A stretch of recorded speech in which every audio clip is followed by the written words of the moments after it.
Into the abyss we Enter go. the void. Ah. Oh, okay, good. It's just Dota. I mean, it's just NA DPC, right? It's very Smoke up. Wildcard are on the move. They want to see if they can get some first bloods coming in here for themselves. Anybody comes to this rune, they will get chopped up and fed to the wolves. quite the quirky route. You know, it is the joy of watching so much Dota is just every team having a different read on how they want to approach it. Are they going to run around the top side to off lane to safe lane? And, you know, some teams just sit huddled defensively. Yeah. Oh, Issa's doing the trick. Issa's doing the trick with the sentry ward. Oh, he is. Okay. You know what? I'll be honest. I was really pissed off. You know why? Why? Dream League, this happened. And the audacity to not credit the source, to credit the way in which I have no idea if my tweet actually, you know, sent this around the Robin of, but I think maybe it helped. But, you know, just no crediting of the source. No credit given. Well, I mean, it wasn't you that did it. All right, can we look at bot lane real quick, just in case no one has watched? So basically, the sentry ward in tower range behind the tree, the creeps will then walk past, giving vision of the sentry inside true sight. Bishty bashty bosh automatically blocks the way for you. Should then push the creeps roughly in front of the tower, or in the or actually inside the tower range to push it back to you. Pretty cool. That's my little TED talk over. And Sammy Boy, of course, trying to do his best to body block and do it, but this is now why you do the sentry. This lane will push back to you. Yeah, good stuff. Great development, CDUB. Love it very much. I tweeted this about a week ago. Sammy, he's going to lose the range creep. He's going to lose a melee creep. He's now going to have his own demons attacking him right now. He does manage to get a melee creep, but yeah, and he's got no health, more importantly. He's got 200 HP. That Tango is going to have to do a hell of a lot of work. Sunlight going to have to help him recover this lane as well. A rough start for Sammy Boy down here, all due to Isla's beautiful warding. Sunlight off the mark with that sticky bomb as well. Right. Yeah, really good stuff. But, you know, let's look at the wider perspective in this game. I feel like lanes, CDUB need to find the kills. And there is kill threat, I think, in all lanes for CDUB. Some Scarab steps out of position, blood right into, you know, some Snapfire spam. We don't often see 5-position Snapfire. It has plenty of damage, comboed with Bloodseeker. Pretty kill-hungry lane. Even in bot, same thing. Disruption into Spirit Breaker charge. They have kill threat. Do I expect it to occur? No, but positioning is fundamental in these scenarios, and CDUB, they need to look to exploit it when the opportunity arises. Yeah, they do. That's the only way they're going to get out of these lanes on top, is just by finding the opportunities. And, you know, they will come. They will come. You just got to be patient and try and get yourself some, some kills without really giving any away. It's sounds simple, but that's kind of what this lane phase is going to have to come down to. That's it. Mid going very well at the moment for Mark. It is a puck matchup, but it is decent for the Ember Spirit, has to be said. Slight spam, very annoying for a puck to deal with. And there's your first blood going in the top lane. They're going to be able to bring down Monster. Nice kill. Oh, okay. Already with the tip game. Fair enough. Yeah. Happens. I think if you did a study on who tips the most, it's often the position 5s, because they are compensating for the fact they are playing position 5. Yeah, I got and in about 15 minutes time, A, they have nothing else to do, and B, in about 15 minutes time, they won't have any damage to kill anyone. They just need everyone else. So as a 5 player myself, I often do it. I'll play a ranked game, see who like, if we lose, they're on the enemy team after the Immortal draft. I know who to tip. You know, they just lost a game, I lost a game. If they tip me, I'd be sad. You know, it's all about mind games. He's going to be all right. A bit of harassment coming out in the top lane, but he'll be all right. Meanwhile, it's mid. Things evening out quite a lot here, to be honest with you. That's why he's got that bottle. He's making sure he gets up those runes, and that's going to mean that he can survive. And some nice little slight dodges like that definitely going to help out in kind of putting Mark off the center bit and trying to dodge out these slider fists. I feel like I'm intrigued to see how they're going to react on the 6-minute rune. Already, CDUB are well ahead in all 3 lanes in regards to Cord's kind of safety of hitting creeps. No one's at a disadvantage and scared to go to the wave. So the question is, how will they utilize Snap and the SD to give Mark potentially that haste or DD rune to make the game just accelerate to their side a little bit quicker? Yeah. Yeah, I think both teams are going to want it, to be honest. I think we're going to see a lot of action at level 6 in the middle lane. And one thing I like which RCY has been doing actually now that I've been watching him is he's like sitting in the creep wave so that every time Mark goes to the side of fist, it's usually bouncing around a creep first, which gives RCY a chance to react. If he was just sitting really far back, like really defensively, then he wouldn't have that opportunity. That's it. Yeah. He's not able to dodge them all. It's a good read. I think small plays like that are going to bring your lane to light and give you that extra edge. No, I like it. It's the same thing against playing against Zeus, right? Where you don't want to get hit by arc lightning, so you kind of stand a little bit to the side. I guess it's the inverted of that, but you're still thinking about it. And Trader kills in the bot lane, both supports go down. Yep, the spin gonna get them the kill, but yeah, just trading here.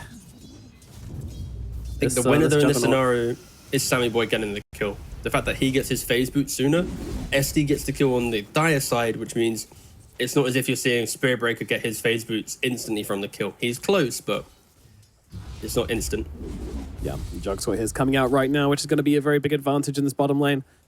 Movement speed is key in any Juggernaut lane, and when you're against Spirit Breaker, even more so. Over at top, Duster in some trouble. Right click's coming on through. RCY also getting kind of low in the mid. Duster is going to be able to escape on low HP. That'll be that for Wildcard. I mean, Flea is still chasing. Flea really wants to try and finish the job. Even throw down the Observer Ward here to try and catch him out. And he's doing the wraparound. Going across. Yeah, he might still find him here. He's going for the courier instead, and that will give Duster the Duster. Walks forwards. Oh, he's got the rain drop though. Actually, Flea might not have enough damage to bring him down, especially if he's silenced stealth. And doesn't get silenced here. He's got the arcane. Oh, he needs a little bit more right click coming on through. It doesn't get it off in time. The backswing's too long. And Double King brings him down. He will get the kill. And as you say, Sammy Boy down in the bottom lane is going to take a fall as well. What the hell happened down here? He got bashed into banish into bashed into then just right clicked all the way down. It took him a good, what, 15 seconds of aggression, but they eventually got him. And in top as well, just the audacity of Duster to not even try and go for the right clicks, to body block on a sliver of HP. He nearly traded his life there, but yeah. Going the way of CDUB. Yeah, CDUB kind of dominating this laning phase at the moment. The only thing that's going well, down at bottom once again. Sunlight's going to die to Isla. Nice bash from him. He's trying to bring down Sammy as well. In comes the disruption. Duster is here. Cookie available. Timed very, very well. Then comes the scatter blast, and they will be able to bring him down. But now RCY, he's looking for the cleanup. Does he have enough damage all by himself? Yeah, the DD is going to help, but in comes the Ember Spirit as well. The charge is there. They'll get the kill. RCY dies as well. What was bad in the bottom lane turns to terrible for the side of Wildcard. Bro, that bash was so clean. That was a juicy one. Perfect. I was worried about CDUB in regards to like the mid-game antics, but again, they've just done so well in the lane that those concerns are slowly fading. They've killed Sammy Boy twice in a row.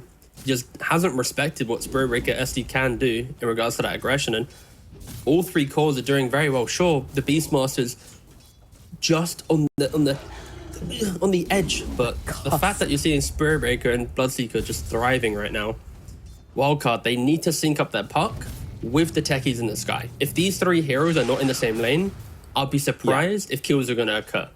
Like, sure, Beastmaster can roar and set up, but you need the puck plus the others to really get it over the edge, and right now they're not doing it. It's kind of one-by-one shenanigans, and great rotation from Mark as well, just to wrap in at the very end, not allow RCY this like 1v3 potential.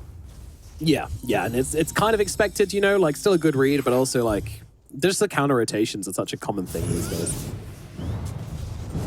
Sunlight is going to fall here. Mark will pick up the freebie. Can't be giving kills like that away. And actually, Sammy dead again down on the bottom side. Isla, how is he getting away with this? That's illegal. That's actually illegal.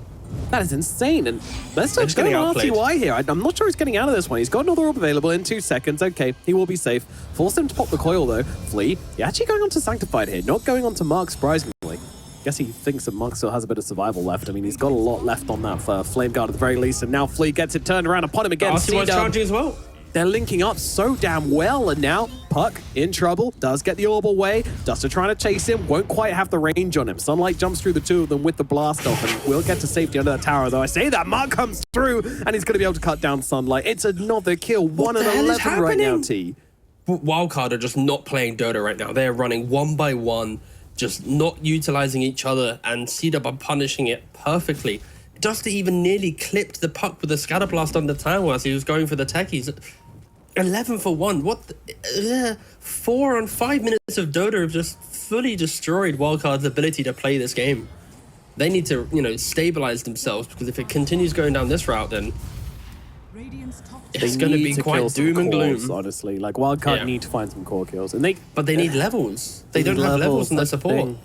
Yeah, Wisdom Rune. Sure, they got one on the side of Wildcard, but that's still a level 4.5 Skywrath Mage, a level 5 techies. Like when these heroes hit 6, then things can occur. Going on RCY again, and they get the disruption off as the orb is out as well. So RCY is probably just going to get cooked here. Down he goes. Another death for the puck. All right, fair play, CDUB. You are doing delightful stuff with your heroes. Double King AFK farming top. Yeah, this is good to great to watch. Isla breaks bot lane. He's going for the correct item. I see so many Spirit Breakers trying and R and how they want to build the hero, but this is the way. You know, you need Phase Boots, Shadow Blade. With this, you then suddenly make the Sentry game feel hard. There's not a lot of Sentries in the patch, so if as soon as you waste a couple, boom, game difficult. Dusks against Bulldoze, not as effective. And then you throw into the mix your pick-off potential against heroes like Jug that can spin or Puck that can phase shift. You can really make this game feel like the map is non-existent for you to play. And I say that, and they poke their heads out for a second, and instantly they're off killing. Yeah, they will get a return kill. The second kill. Wildcard have now doubled their scoreline. They're actually going for a bigger one. Mark, they're trying to take him down, but guess who's behind? It's Sanctified with the disruption, keeping Mark alive, although the Axis plus the Orb doing a hell of a lot of damage. In comes a charge from the sideline, though. That is onto Flea, and Double King's entered the mix as well. He wants to bring down Monster, and he's going to be able to do so with ease. Nice entry to the game from Double King there as he gets himself on a killing spree. I'm honestly just flabbergasted. I'm pretty sure Wildcard's draft should not be struggling this much. They have just been outplayed. I think that's the simplest way of wording it. And it is kind of cool to see. Like, you don't see it too often where the top seed in Division 2 NA has games where it's like so one-sided. Sure, they've dropped games against other teams, but you know, so far so good. Really intrigued to see if Wildcard has it in them to mount a comeback. Yeah, we shall see. Meanwhile, in the middle lane, there goes Mark. Yeah, Sanctified not quite on the mark with that one. Omni Slash coming through as well onto Duster and onto Sanctified. Sammy Boy looking for one, gets him down, moves to Duster, gets him as well. It's a double kill for the Omni. For the Juggernaut, sorry, but the Omni did do a lot. And that is going to bring them back into the game. Yep, okay. I was expecting, you know, Wildcard, they 2K, 4K down, one series of events, boom. Game's back, boys. We're in the Wild West here, baby. Yeah, I guess that's the thing where everything I was praising Wildcard's draft for, even if behind, we'll still be able to do it right. Will be okay. Maybe? Kinda. Ooh, yeah, he's fine. Nice silence. Yeah. I think if you're CDUB, just respect the fact that Coil is going to be so impactful, and even Ancient still. Like, Flea's not been able to do much in this game, but with one opportunity that Mark overextends, you are going to get punished, right? Like, that will be something that Wildcard's draft will always be able to do when levels come into play, and the levels are here now. So CDUB's kind of reign of supremacy in their aggression should somewhat plateau now, due to that fear of, wait a second, they can kill us, or they just keep going. They're already smoked up on both supports. Double King at bottom could be in some trouble here. 3 heroes coming down upon him. Can he fight back into this? The Rupture is out, but I'm not sure it's going to be enough. Right-click damage coming through on Double King. CDUB coming on through as well. Sammy Boy, he is ruptured up, but he's also inside the Blade Fury, so he's safe for the time being. They will bring down Duster. Charge coming through, though, onto Sammy. The right-clicks are there, and they will kill off the Jug. And now Wildcard, they need to get out. They're finally bringing the numbers to this, but it's too little, too late. The Bloodseeker's managed to just run his way out of this one. Unfortunately for Wildcard, Sunlight wasn't able to get multiple proximity mines off on the Bloodseeker. I think only one exploded, which gave Bloodseeker just enough lease of life to then disengage to the SD to get disrupted and inevitably survive. And Isla shows himself bottom, instantly to top. Shadowblade hit, kills off the puck by himself. He's just gone. I mean, Raw does come down from Monster here, but can he really fight into this? I mean, it just feels like a losing battle. Bash even comes through onto Sunlight. Duster is going to fall to the right click, but Sunlight will follow him to the grave instantly. Isla getting bombed over on the side here. He's just going to charge back in there. The absolute madman on the Spirit Breaker is looking for the engagement. Axis. Monster trying to fight up into this. Will be able to get the kill with the Wild Axis, but will likely go down to Mark here. The chains. Oh, that's unlucky. That is really unlucky. A 1 out of 3 chance there for Mark.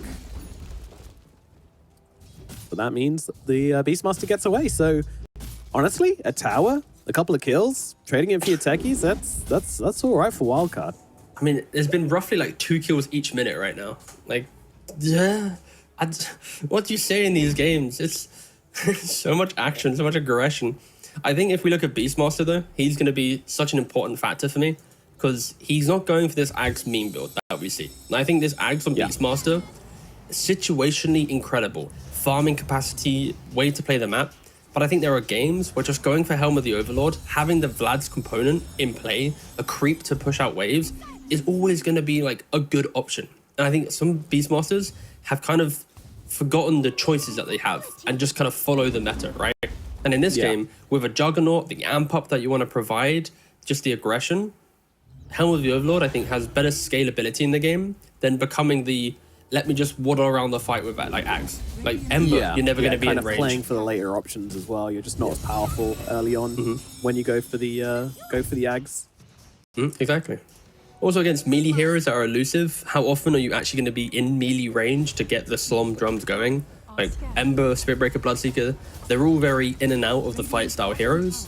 They rarely lock onto a target and the next target and the next target, right? It's like you kill one hero, you disengage, you find another, you disengage, right? Like it's a lot of just nuisance fight. So I love the fact that Monster has kind of reconsidered the itemization required on this hero.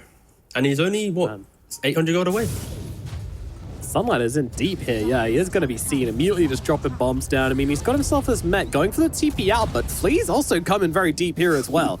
I think Flea might have been a little bit baited, and yes, indeed, Francis will be dropping.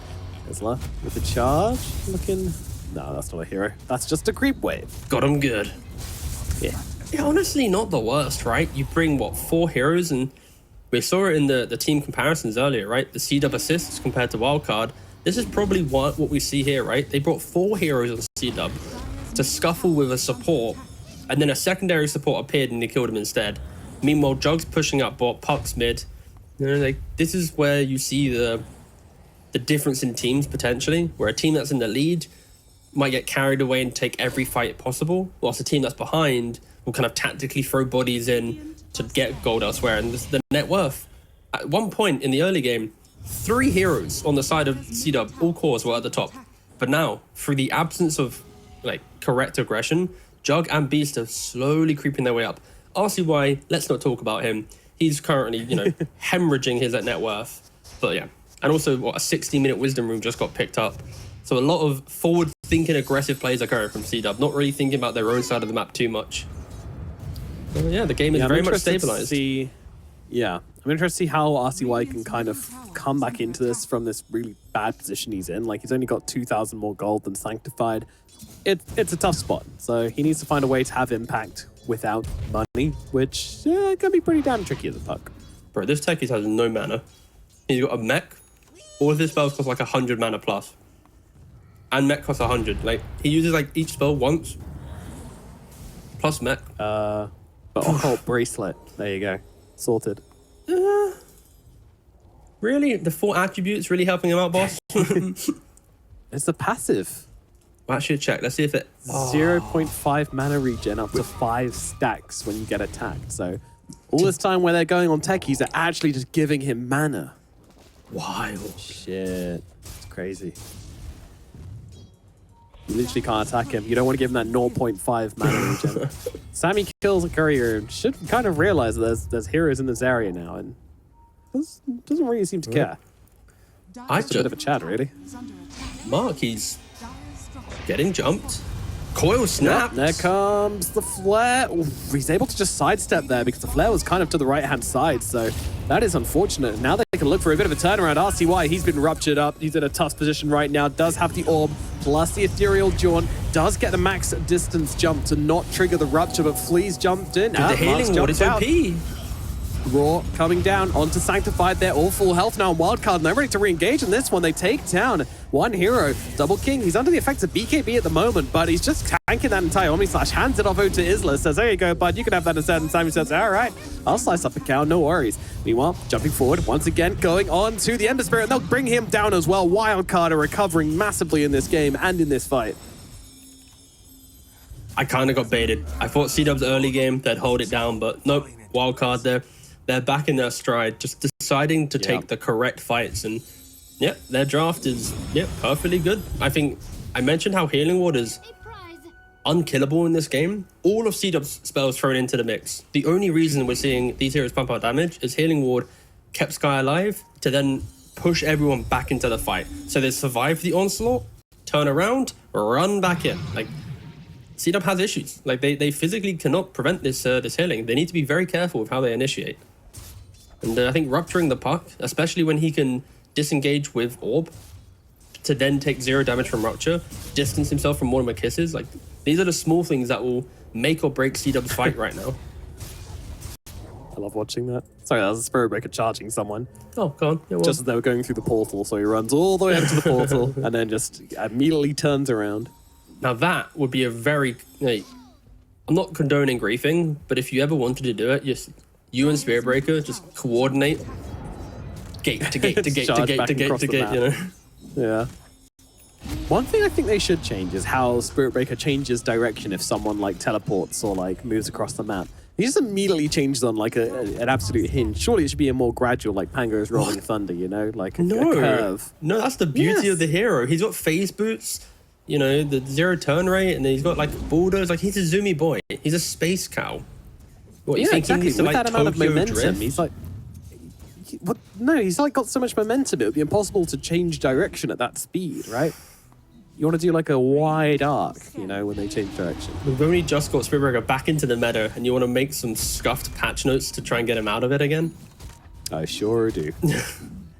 I think Spirit Breaker, to make him like balanced, you just need to reduce his damage. Like, he can't one-hit waves like the entire game. I think at level 20, he can, but I think everything beforehand, the percentage damage, or at least his move speed during charge, should be just scaled to the point where it's like awkward. And yeah, he's awkwardly getting killed mid, Yeah, they got more than enough damage to take him out. That's the thing about techies as well, you know, he just starts pumping out those mines, you know you're not getting away. And we haven't mentioned yet, but Mark, he's going for quite an interesting build with the Sanj and Takaya. I was hoping he'd go for just Maelstrom BKB, so that he can body the Sky, tank up from the puck, just be a damage soak. Like, he can never really get Omni Slashed because he can just jump away, but yeah, he's going for this build instead. And Sanctified shows for a second and dies. Yeah, he's just gonna get cut down. But this is the forbidden technique when you go for Sanj and Yasha, or in Ember's case, Sanj and Kaya, when you're dodging your main attribute, and he's just gonna get cut down here as well. The team are just everywhere at the moment. Wildcard are making it feel like CDUB were never in the lead. they own this laning phase. Yeah, it's a really abnormal game, because if I was to tune into this game now, I'd assume Wildcard did relatively well in the lanes. I'd not look at this and go, yeah, Wildcard were non-existent and didn't really play. They were down 11 for 1, had some of the worst laning that I've seen in the division, and then just make some good team calls and straight back in it. Like, are lanes not important anymore? What's Wildcard teaching us from this? It's crazy. I don't know, man. Everything I know is about Dota is wrong, apparently. Yeah. Don't need kills. We shall go. I think it is testament to the idea of scaling to the point where you know you can fight. Also, think about the engagement mid where you have that comeback. Sammy Boy is TPing into the mid. He's not AFK hitting jungle going, I need Battle Fury. He sees an opportunity, he joins it. So I think Wildcard kept themselves level-headed under the aggression of CDUB. And CDUB, the early game was so good, their team comms probably kind of got a little bit carried away with the enjoyment, and they got punished for it. And Isla, again, Dies mid, but will he die again top? Nice disruption. Yep, cancels out the Omni Slash. That's going to help. And now, well, they're going to throw just about everything onto Sammy Boy and try and bring down the Jug right now. Rupture's on Tim. Izzla does go down to the sidelines. Double King. He's in deep, but he's got the BKB, but all that physical damage is still coming his way. He needs to back himself out. They will take down the Juggernaut the once. Unfortunately, Double King not quite close enough to heal from that, so they're just going to have to pull out of this fight. But there's not going to be one left behind. Duster's going to get taken out by RCY. Wildcard back on the scoreline again. It's so scary for CDUB even to show themselves for a minute. I don't think any of the cores now are actually tanky enough to deal with what Wildcard has. You show yourself, it's coil, it's a raw, blast off. Like, there is so many forms of gotcha. Yeah, CDUB, they need to just buy some defensive items. Like, even Bloodseeker with his BKB, he has to run away for the best part of it. If he gets Omni Slashed, he'll be half HP. If he tries to go toe-for-toe with Beastmaster, he gets roared through BKB. And he's never going to lock onto a puck. Like, it's actually a really difficult game for this Bloodseeker to thrive. And don't forget, this was a first pick Bloodseeker in the draft. So they put him in a position where he needs to do all the work. And his team just aren't able to help him right now. They are grouped up as 4. They're going to go for the Tormentor. I'll rupture it. Weak. The initial damage would have been insane. And, oh! Mark gets it. Mark gets it. That's worrying. So Duster already had it. And it was between... Sanctified doesn't. And that means that... Wait, why does he get... must have one? Wait, how? No, I thought it was the bottom 2 net worth. It's the bottom 2 net worth. So why is it between... I mean, Snapfire has it. SD doesn't have it. Spiritbreaker doesn't have it. So it should have been between SD and Spiritbreaker, no? Curry? Yeah. That's just... Is it bottom 3? Any ideas? Addition? Yosin? I'm gonna Google it. Oh, sorry, we're making you think. The Tomato Dota wiki. I'm Googling it now. Are we dumb? I'm sure it's bottom 2. It's 100% bottom 2. Right, yeah, 100%. Do some solo cast. I'm Googling. All right, well, Tigo was going to go do some science, do some testing, get to the bottom of this, mobilize the country in a unified effort to try and figure out what's going on and beat our opponents to the truth, which is also the plot of Oppenheimer. Anyway, little tier 2 tower being beaten on down by the Beastmaster. They don't even commit a hit notice this, but they're going to. RCY jumps in just to deal with the wave, and that granite golem just slaps down that tower like it's nothing. Good lord. All right, I'm back. Let's look at the bottom right now. Dota wiki clearly states its bottom 2 lowest net worth. Like, it's very clearly, when a Tormentor is killed, one of the 2 lowest net worth players within that team who doesn't already have the shard is granted Agnum Shard, which is clearly what we expected. And why on earth did Ember, who is... Was it possible that the shard pushed him above the Spirit Breaker then? But wasn't he beforehand? I get 1500, I guess. Yeah, no, he might have been 300 gold. Yeah, true. Maybe just below. I don't know. We'll figure it out. Meanwhile, Izzla, he's actually committing hard to this fight. They've got the rupture once again on Sammy Boy as well. Roar comes through though onto that Bloodseeker, stunning him up, but Sammy Boy is going to get off the Omni Slash. Can he get the kills? Yes, he can. He comes out the other side, immediately stunned, but they don't have the damage to bring him down. Healing Ward doing so much work, and they're just going to murder everybody. The fight, it was so damn close. That really was on a whisper's edge, and now tips en masse towards Mark for some reason. Ooh. Yeah. I guess to conclude this shard point, I didn't catch if the Ember was above net worth prior to the shard taken. Indeed. So I guess that's probably the only logical scenario. Is the shard came in, we looked over and went, oh, what? At the exact moment. So it was probably our own stupidity. And Ember was probably below pre, but alas. Anyway, at this point in the game, I don't see how CDUB can fight into Wildcard. They've hit their stride. They're a Beastmaster push strategy with Juggernaut. Healing Ward pushes them forward. Yep. We saw the previous engagement. As close, whatever. Where's the damage in hindsight? It's 17k down at 27 minutes. I don't think many people would have expected the game to be broken this quickly from Wildcard, but fair play. They've done a great job. They really have. They really have, yeah. They've taken the opportunities they were given and just run with them and turned their small advantage into a massive advantage and, yeah, made it feel like they're the winning team. And now CDUB going to come running out again. I mean, they're looking to try and fight up into this. They've got the charge coming on through. Isla committing hard. They want to just bring down Flea straight off the bat, but the Yules is out on him to buy him a little bit of time. When he comes down, well, he actually gets off that Mystic Flare. And with all the armor he's gotten from that shard, he's actually going to be able to stay alive. Double King looking for a target here, but he's got no one to jump on. He's just going to die. It's looking like a disaster for CDUB right now. Mark trying to jump around. There's nothing to be done, though. GG's are called. They go for the last hurrah. And unfortunately, nice that'll tips, be guys. it. Nice tips comes out from Monster. Oh. Gee.